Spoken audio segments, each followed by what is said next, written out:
independientemente del momento del momento en el que vean este video, ¿no? Mi nombre es May Francisco Polanco Juan, soy alumno del Instituto Tecnológico Superior de Calquini en el estado de Campeche y Tezcam, y soy alumno de la carrera de Ingeniería Bioquímica.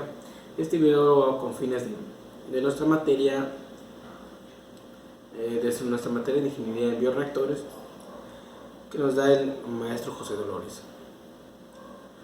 Entonces, hablaremos más que nada de los procesos de transferencia. Yo les hablaré del tema en específico, transferencia de cantidad y de movimiento, con el fin de aportar un poco más a los conocimientos que ustedes traen, ¿no? Y para poder seguir avanzando en esta materia, que es muy importante.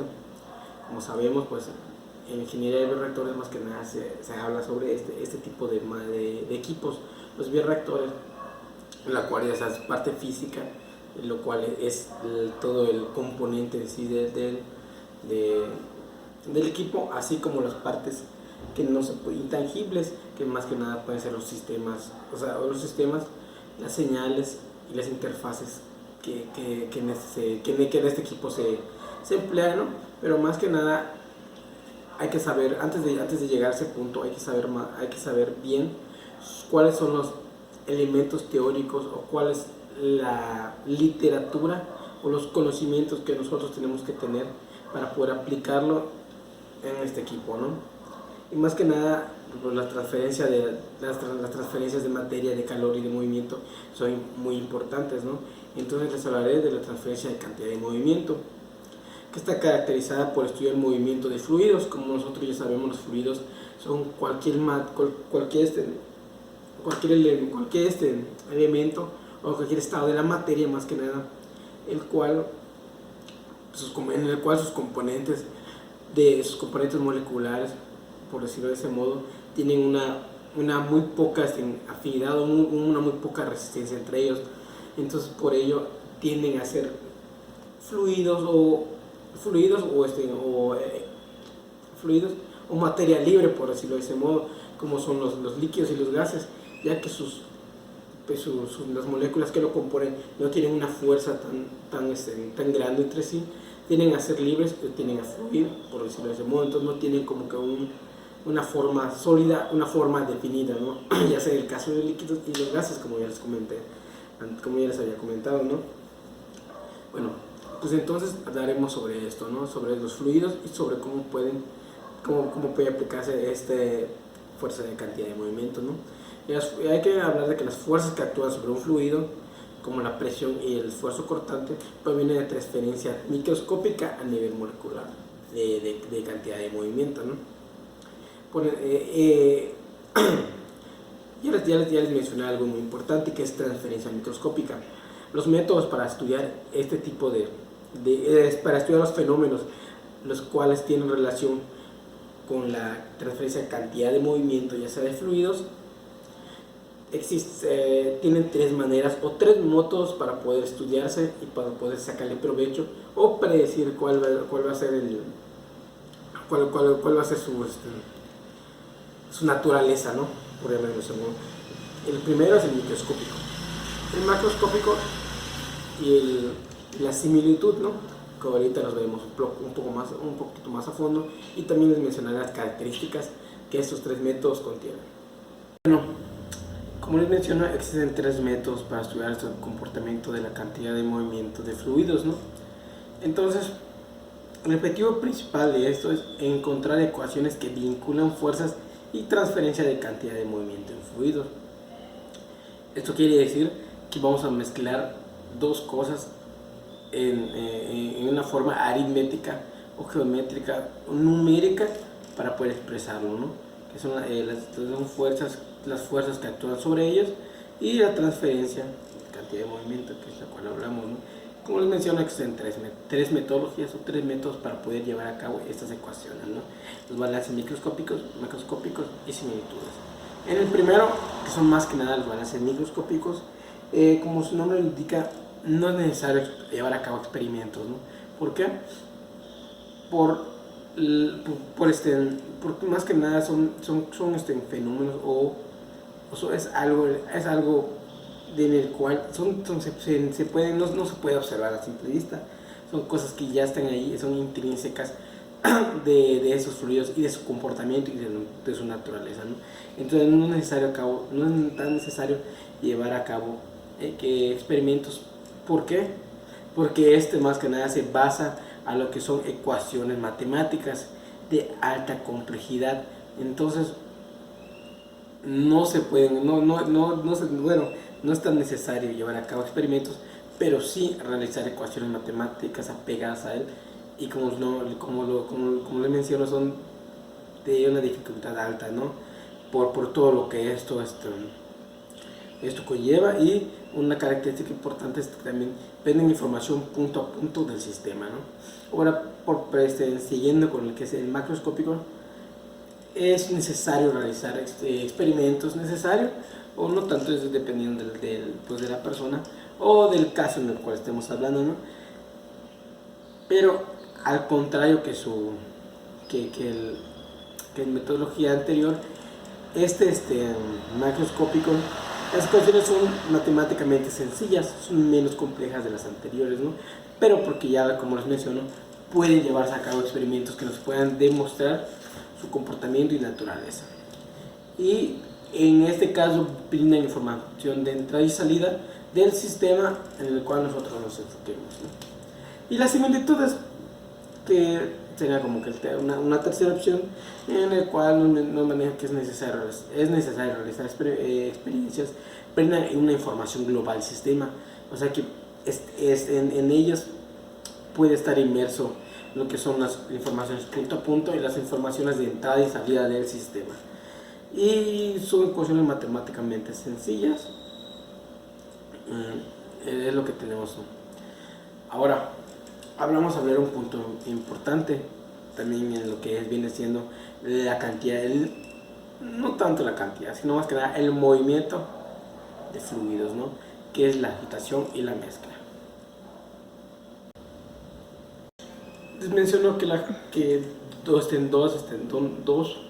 bueno, más que nada les voy a mencionar dos de las partes importantes en lo que viene siendo el movimiento de fluidos. El primero es la agitación, y puedo mencionar de que en operaciones industriales, como pueden ser las cerveceras o las empresas de fermentación de diferentes productos, es muy importante esto, ¿no? La mezcla y la agitación de fluidos, y esto debe ser de una manera eficaz, aunque muy frecuentemente tienden a manejarse como cosas similares. Lo que viene siendo la agitación y la mezcla son dos cosas muy, muy diferentes, ya que más que nada la agitación es un proceso en el cual nosotros o los operadores de esta manera pues llevan a cabo la inducción de esto. Como lo menciono, la agitación, a diferencia de la mezcla, es un proceso en el cual, inducido por los operadores o por el equipo en el cual estemos trabajando, ¿no? Ya que la agitación se usa más que nada como un movimiento inducido de un material en forma específica. ¿Qué se refiere a esto, no? De que es un movimiento en el cual, como les comento, está inducido o está en el cual alguien ha intervenido para que su forma sea de una manera que a nosotros nos plazca, ¿no? O nos dé un beneficio, y de una manera específica, o sea que está controlada, ¿no? Y que generalmente es un modelo circulatorio, como puede ser de esa manera, ¿no? Y esto está siempre más que nada dentro de un tipo de contenedor. En el caso de nosotros, ¿no? Ingeniería de bioreactores, pues se manejaría en un bioreactor, y esto mayormente es empleado por industrias fermentadoras de distintos tipos de productos, ¿no? Esto es la diferencia de lo que viene siendo las mezclas, que la mezcla más que nada es una distribución al azar de dos o más fases inicialmente separadas, ¿no? ¿Qué se refiere a eso, no? De que una distribución al azar. Esto quiere decir que no es nada controlado, que no tienen una igualdad en sus... No hay una igualdad, no hay nada controlado, y de que las proporciones en las cuales la mezcla puede estar no van a ser idénticas en toda la sustancia, podemos decirlo, en toda esta sustancia, ¿no? Se dice que un único material, por decir cemento, por decirlo de esa manera, el agua, ¿no? Puede tener a cabo una agitación, pero no una mezcla. ¿Por qué? Porque puede ser agitada, puede tener el movimiento, por ejemplo, circular, como les comento, pero no puede ser mezclado porque es un elemento único. A partir de dos o más elementos en los cuales estén en este contenedor o en este bioreactor, ya podríamos decir de que es una mezcla, ¿no? Porque se necesitan dos o más materiales para poder llevar una mezcla, ¿no? Y como les comento, no va a ser igual, ¿no? Por ejemplo, que en un frasco nosotros tengamos dos tipos de gases, independientemente de su cantidad. Los gases, al ser más que nada de naturaleza expansible, se van por decirlo de ese modo, todo el recipiente en el cual estén inmersos dos gases tendrá la misma proporción, independientemente de que se tome una muestra pequeña, ¿no? A diferencia de cuando, por decirlo así de esa manera, se prepara, no sé, una mezcla de cemento que contiene grava, tierra, el cemento en sí se lleva a cabo por una revolvedura, ¿no? Una revolvedura circular, que lo que ocurre es que lo mezcla, ¿no? Pero no va a ser una mezcla de un grado específico, de un grado alto. Solamente lo único que ahí se maneja, lo que se busca es de que se puedan los materiales puedan llevarse a cabo un contacto en ellos y puedan empezar su reacción de solidificación para construcción. Entonces, en este tipo de casos, si nosotros tomamos una muestra de varios puntos de ese tipo de la revolvedora, no va a ser iguales, ¿no? Por el tipo de mezcla. Cuando se mezcla es algo más, de manera más ruda o más no tan específica como podría ser como podría ser de manera en el caso de los gases, ¿no? Para concluir, en la diferencia de una agitación y de una mezcla, podemos recalcar una definición importante de cada una, ¿no? La agitación más que nada es un movimiento inducido de manera específica que se le da a un fluido, y por lo contrario la mezcla es una operación que difiere ampliamente al grado de homogeneidad de un material, por llamarlo de ese modo. Entonces, ¿qué quiere decir? Que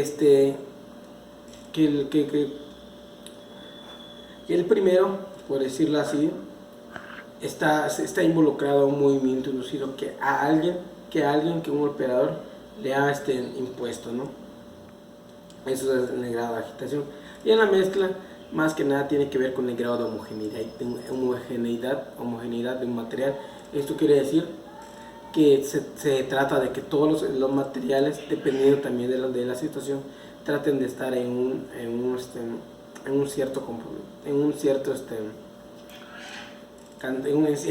ciertas cantidades iguales, ¿no? Que no se pueda diferenciar, que todo sea una mezcla, por decirlo así, perfecta, ¿no? Pero eso depende también de la situación y de los materiales. Hablando más que nada de la agitación, porque como ya mencionó, ¿no? Los líquidos, en este caso, ¿no?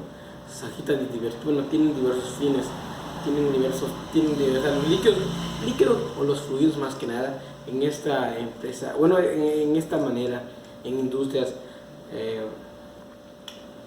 fermentadoras en las cuales los productos tienen que llegar a una fermentación, la agitación de estos fluidos o de líquidos pues tiene más que nada a veces diversos objetivos en varias etapas, ¿no? Y pues les voy a mencionar algunas de las más importantes en estos casos, ¿no? Que pueden ser suspensión de partículas sólidas, mezclado de líquidos miscibles como es el alcohol metílico y agua, dispersión de un gas en un líquido en forma de burbujas, ¿no? El burbujeo, dispersión de otro líquido inmiscible con el primero, como es agua y aceite, por decirlo así, para formar emulsiones o suspensión de gotas diminutas. Y también podría ser la promoción de la transformación de calor entre el líquido y un serpentín encamisado, ¿no? También a veces la agitación tiene mucho que ver a veces para tratar de llevar a cabo una homogenización de alguna mezcla, o también para poder tratar a veces de llevar a cabo enfriamientos, ¿no? Y como les comento, ¿no? También este tipo de cosas pues a veces se dan en una etapa, o a veces en la misma etapa se pueden llevar a cabo para todos tipos de objetivos diferentes, ¿no? Y de esta manera. La agitación que tiene un punto muy importante, como les comento, en este tipo en ese tipo de materia, en la cual, hablando de la fermentación, de industrias fermentadoras y todo ese rollo, pues también cabe mencionar algo muy importante de esto, que es la velocidad y la potencia de agitación, ¿no? O sea, no solamente llevar a cabo una agitación como tal, llevar a cabo ese movimiento circular, sino también tiene su chiste, ¿no? O sea, tenemos que saber la velocidad y la potencia en la cual se va a emplear esto para poder obtener un buen resultado, ¿no? Y hay algo muy importante, ¿no? En el cual a veces lo que no se sabe que antes de llevar a cabo un equipo ya como tal y que se puede encontrar en el mercado, y antes de que cualquier industria pueda obtenerlo para poder implementarlo en su planta industrial o en su planta de procesos para poder trabajarlo. Esos equipos mayormente tienen antes de que puedan ser, de que los podamos ver ¿sabes? De que los podamos tener y ver como tal, como los conocemos, han llevado un proceso anterior en el cual son procesos a escala, ¿no? Miniaturas, y luego posteriormente, como les menciono, a escala de laboratorio, y ya para poder obtener de una manera industrial, ¿no? Entonces, desde ese punto de vista, si vemos que si se está dando unos buenos resultados, al momento de pasarlo a un nivel industrial, como ya un equipo, se tiene que tomar también las medidas y las relaciones correspondientes para que, así como funcionaba la eficiencia que tenía desde ser un pequeños equipos, puedan tener la misma eficiencia, la misma calidad de todo en el momento de hacerlo en equipos industriales, ¿no? Y para poder obtener también las mismas características, las mismas funciones, con el mismo tipo de flujo, ¿no? Para poder llevar a cabo esto hay que conseguir una semejanza, o sea, una igualdad en lo que son en la parte geométrica, o sea, de las operaciones, de los parámetros, de las interfaces, de las señales, de todo eso, ¿no? Hay una semejanza geométrica, cinemática y dinámica, que son las tres importantes para poder obtener esa relación, ¿no? Ahora vamos a hablar un poquito de eso, ¿no? ¿Qué se refiere a la semejanza geométrica? Se refiere, o más que nada nos marca lo que son las condiciones de entorno del equipo a base de una serie de números adimensionales o factores de forma que se obtienen dividiendo las distintas medidas lineales del equipo por el diámetro del agitador, ¿no? Como su nombre, como lo acabamos de mencionar, tiene que ver más que nada con los números adimensionales o factores, ¿no? En los cuales está intervenido esto, ¿no? ¿Y qué se refiere? ¿Por qué tiene que ver el diámetro del agitador, ¿no? Porque como vamos a manejarlo, como vamos a manejar números, tiene que tener medidas reales y medidas exactas de volúmenes, entre otras cosas, ¿no? Entonces, para eso se maneja este tipo del diámetro del agitador, para poder saber la cantidad del contenedor del bioreactor, los volúmenes de flujo que pueden tener, de fluido, y poder así llevar un mejor control de esta manera, ¿no? Y pues el diámetro del agitador es algo que se va a tomar como base para poder llevar a cabo estos cálculos, ¿no? Y para poner una semejanza geométrica en estos equipos, ¿no?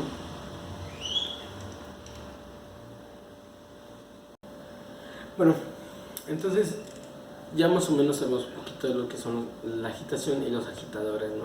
Ahora, este tipo de equipos y bueno, en especial esto que es la agitación en este tipo de equipos que son los bioreactores, necesitan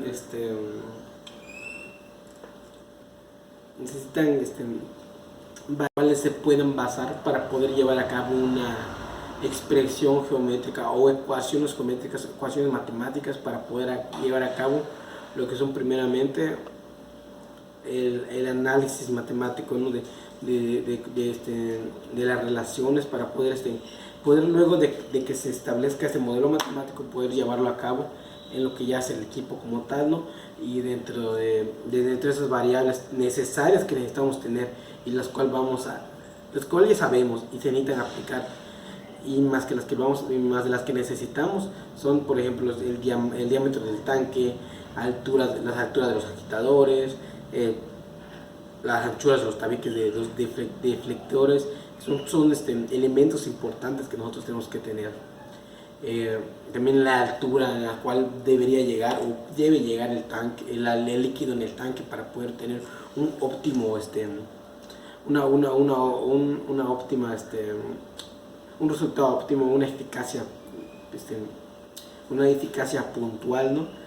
Y también necesitamos saber lo que es la aceleración de la gravedad, la viscosidad del fluido, la densidad del fluido, la velocidad de rotación del agitador también, ¿no? Ahora bien, estamos hablando pues de fluidos, ¿no? Y como sabemos, en la gran gama de lo que es, por ejemplo, lo que habíamos visto anteriormente, el fenómeno del transporte, los fluidos se pueden dividir en dos categorías, los laminares y los turbulentos. Esto es debido a los números adimensionales, números que podemos ver en los números de Reynolds, que por ejemplo ya sabemos las características, ¿no? Para empezar, la viscosidad y el fluido. La viscosidad es la resistencia que tiene un fluido a perder la forma, por decirlo de ese modo, o a desplazarse, ¿no? Entonces podemos ver la diferencia, ¿no? Del agua y la miel. La miel tiene más resistencia a desplazarse o a vertirse que el agua. Entonces el agua es menos viscoso, pero tiene una velocidad mayor,